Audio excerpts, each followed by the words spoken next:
Welcome to Alpengeist Fan 08. Today, I'll be reviewing my first kiddie coaster, Valravn at Cedar Point. Yeah, you heard that right. I'll be reviewing Cedar Point's 223-foot-tall B&M coaster that, to me, is about as thrilling as Woodstock Express. So yeah, you can probably guess that I do not like this coaster. I really don't. Before I rant this coaster, I would like to give two shoutouts. The shoutouts are to Capital Coasters and Coaster Demon. Now, let's dive into the review. Pun intended. The first category is the stats category. This is the least important category I'll be talking about. Valravn has pretty good stats. It is 223 feet tall and 75 miles per hour. Honestly, the stats shock me because you barely feel the drop, and it's so forceless for a coaster that's 75 miles per hour. Overall, these stats are probably the best thing about the coaster. It will receive a 3 out of 4 for this category.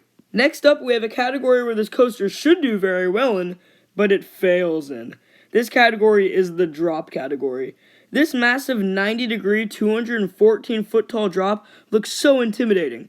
The thing is that this drop sucks. You get zero weightlessness or feeling on this drop at all. It is very sad considering the fact that Griffin at Busch Gardens Williamsburg has one of my favorite drops ever. Overall, this sorry excuse for what should be a good drop gets a 1.5 out of 10. You may be wondering why on Alpengeist the drop category was out of 8 points. Now it's out of 10. It's because Valravn is all about the drop while Alpengeist was all about the inversions. That's why you may see some categories be worth more or less than they were in my Alpengeist review. Next up, we have the second most important category, intensity. Let me just say, this ride has zero force. It is easily the most forceless thrill coaster I've ever ridden. It is why I consider this sorry excuse for a thrill coaster a kiddie coaster. This ride is about as forceful as sitting in a parked car. The forceless ride leads to a boring ride. Yeah, because there is zero force, this ride gets a well-deserved 0 out of 10 for this category. It is sad that the second most important category gets a 0. This is where I get my nickname for the ride, Melatonin the Ride. Next up, we have the inversions category. These inversions are just pathetic. They are so forceless, you barely even feel them.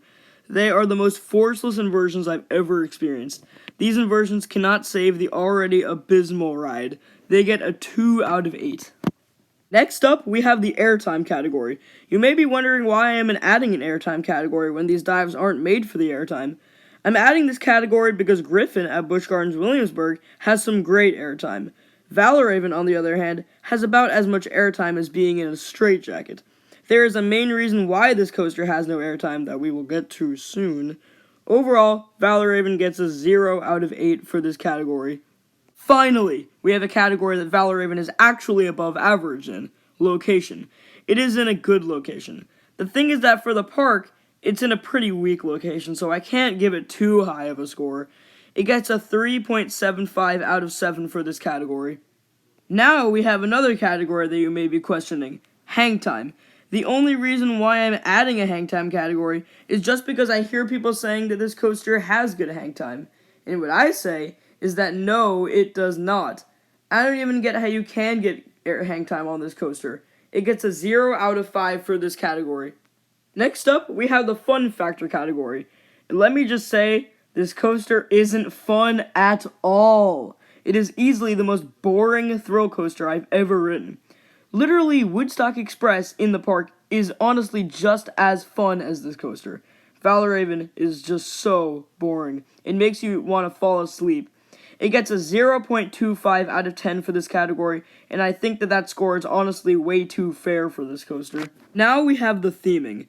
Valravn doesn't have much theming really. It will get some credit for having a very cool logo. It will get a 1 out of 5 for this category. Next up, we have another major issue with this coaster, restraints. The restraints on this coaster are the B&M vest restraints. And let me just say, these are awful. They really do ruin the ride.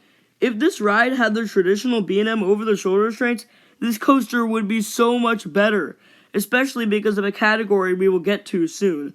Griffin at Busch Gardens Williamsburg is a great ride because it has the over-the-shoulder restraints. B&M vests really are a flop to me. These restraints really do make the ride forceless, hang timeless, and airtimeless. The only good thing about these restraints is the fact that they eliminate all headbanging. The thing is that this was never an issue with dives. Griffin literally has no headbanging. These restraints literally don't fit well on dives.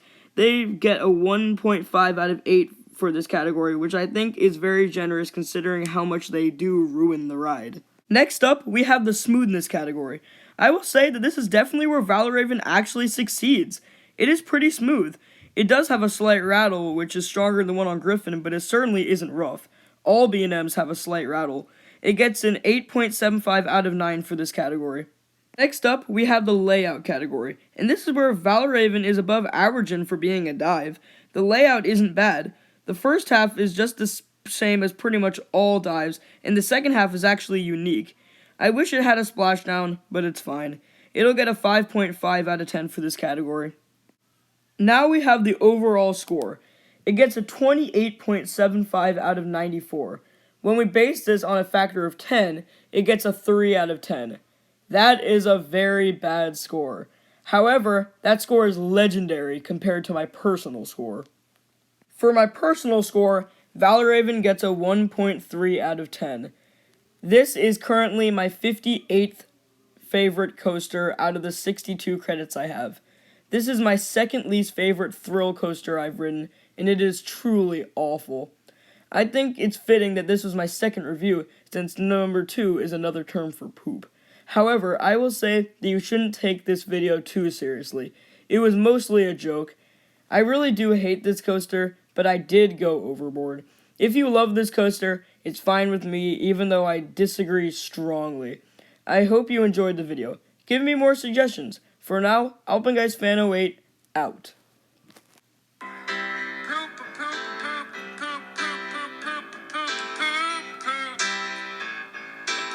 Poop.